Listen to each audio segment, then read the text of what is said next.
agar kalbu kita bangun. Apa yang kita kejar di dunia ini semuanya sia-sia. Tentang bagaimana manusia harus menerima takdir. Seluruh proses akan kita ingat bahwa dalam sholat itu kita sedang bermunajat kepada Allah. Kenapa? Bersih jiwanya. Tapi kalau enggak, entah apa yang dibaca imam kita pun lupa, apa yang sedang diberikan pesan enggak tahu gitu. Awal-awal takbiratul ihram bahkan kita ingkari. Katanya wajah wajhiya lilladzi fataras samawati wal ardh. Katanya menghadap wajah kita ini kepada wajahnya Allah. Tiba-tiba yang kita ingat utang, yang kita ingat ngantuk, yang kita ingat rumah, yang kita ingat macam-macam kita ingat. Itu kan jadi dusta gitu. Nah oleh karena itu penting ini takhalli ini, membersihkan, mengosongkan dari sifat-sifat yang buruk, isi tahalli dengan sifat-sifat yang baik. Wa dzakara rabbihi, ingat berzikir kepada Allah. Allahu Allahu Allah Allah. Sholat, maka mendirikan sholat, munajat kita kepada Allah akan menjadi tajalliyat. Bertajalli kita dengan yang Maha Kuasa. Nah kalau tidak ada ini, pengetahuan tentang jiwa ini mau bagaimana sampai kepada kehusuan? Nggak akan mungkin sampai. Kalau ilmunya saja tidak kita pelajari, tidak kita praktekkan. Baik, Syekh Amin Al-Qurdi menyebut beberapa sifat-sifat tercela. Dimulai dari apa? Dimulai dari bertobat dulu kepada Allah. Karena tobat itu pijakan. Kalau engkau bertobat, engkau punya lahan untuk membangun bangunan itu. Tapi kalau engkau tak bertobat, maka engkau tak punya lahan. Dari mana kamu akan membangun kebaikan-kebaikan? Kalau lahannya aja nggak ada. Maka perlu dialasi dengan apa? Dengan tobat. Kosongkan itu. Ya Allah, mohon ampun kepada dosa-dosa di masa lalu. Saat itu aku membiarkan jiwaku kotor, gak bersih. Mohon ampun kepada Allah.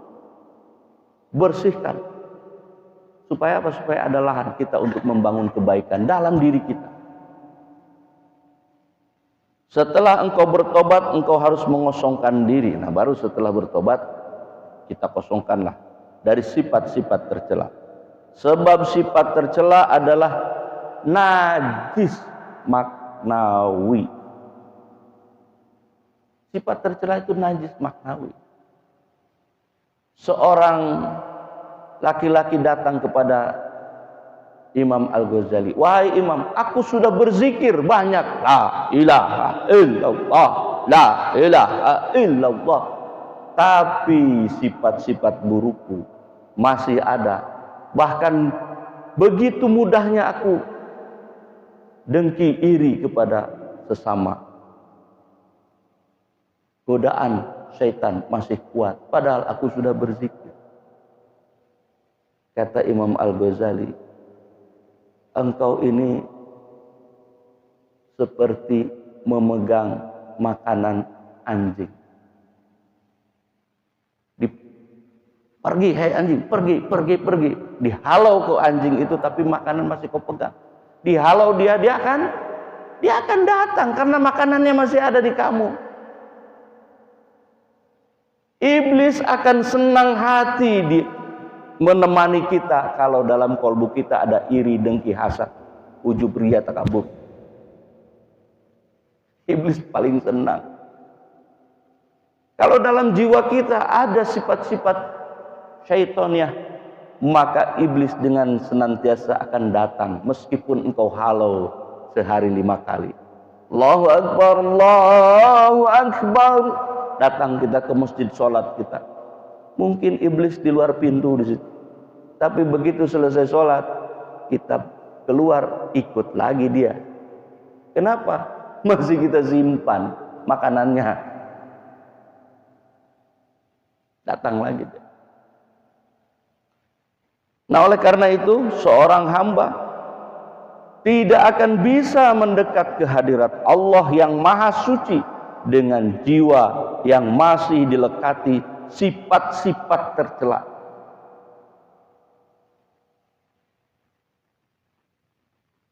Maka dalam thariqah diajari berwudu itu ada dohir, ada batin. Yang dohir membersihkan dari kotoran-kotoran najis dohir.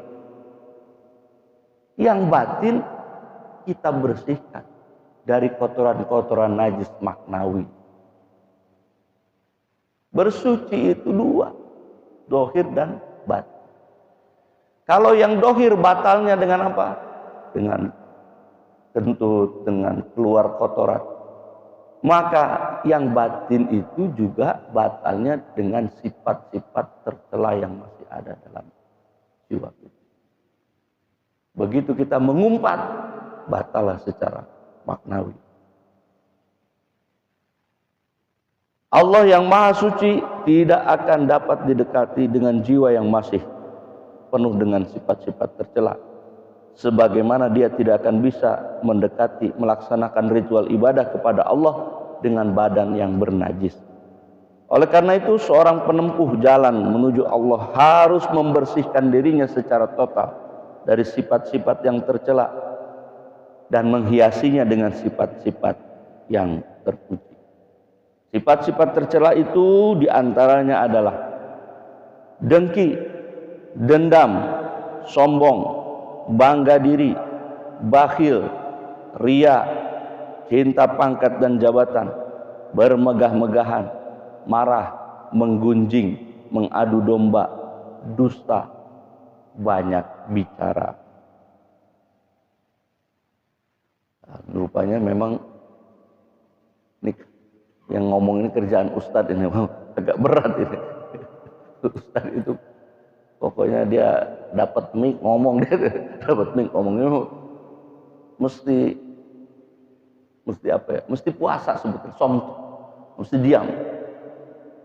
Saya lihat ini, kita Ustadz Abdul Somad. Ustadz Abdul Somad kalau diajak bicara itu jarang menanggapi beliau. Diam, senyum, ngangguk. Jarang berbicara di luar. Tapi begitu di podium, semangat bicara, seperti tidak ada habis-habis.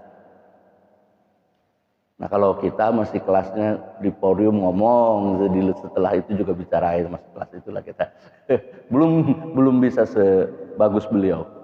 Tapi kita ikhtiarkan, mudah-mudahan bisa. Baik, sekarang kita periksa. Yang pertama, dengki atau hasad.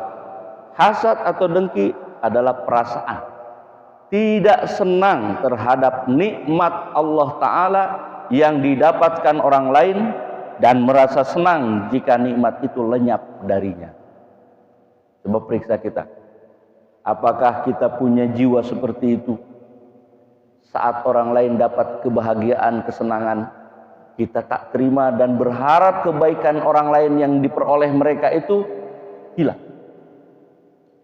Kalau masih ada jiwa seperti itu, segera bersihkan, buang jauh-jauh, karena itu adalah hasad. Ya, tidak ada kejahatan yang lebih berbahaya daripada dengki, sebab kedengkian akan menjerumuskan pelakunya dalam 5 siksaan. Tersiksa yang dengki, yang hasad itu.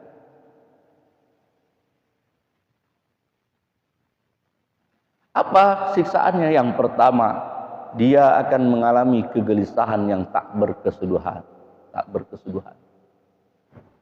Gak habis-habis gelisah aja. Orang lain yang bahagia, kok dia yang gelisah? Kan aneh. Kan aneh sebetulnya. Tapi itulah penyakit hasad itu. Kalau kita masih memelihara itu, maka orang lain yang mendapatkan kebahagiaan, kita yang sengsara. Yang kedua, mengalami musibah yang tak berpahala. Sudahlah gelisah kita tuh mendapatkan musibah. Yang musibah itu mau kita sabarin pun nggak ada pahalanya. Itu bahayanya hasad. Yang ketiga, tercela karena dengki sama sekali tidak terpuji. Ya pastilah tercela. Yang keempat, ini yang paling ngeri, dibenci Allah. Kita punya sifat hasad, Allah benci. Dan kelima, pintu hidayah tertutup. tertutup. Hasan Al Basri berkata, wahai anak Adam,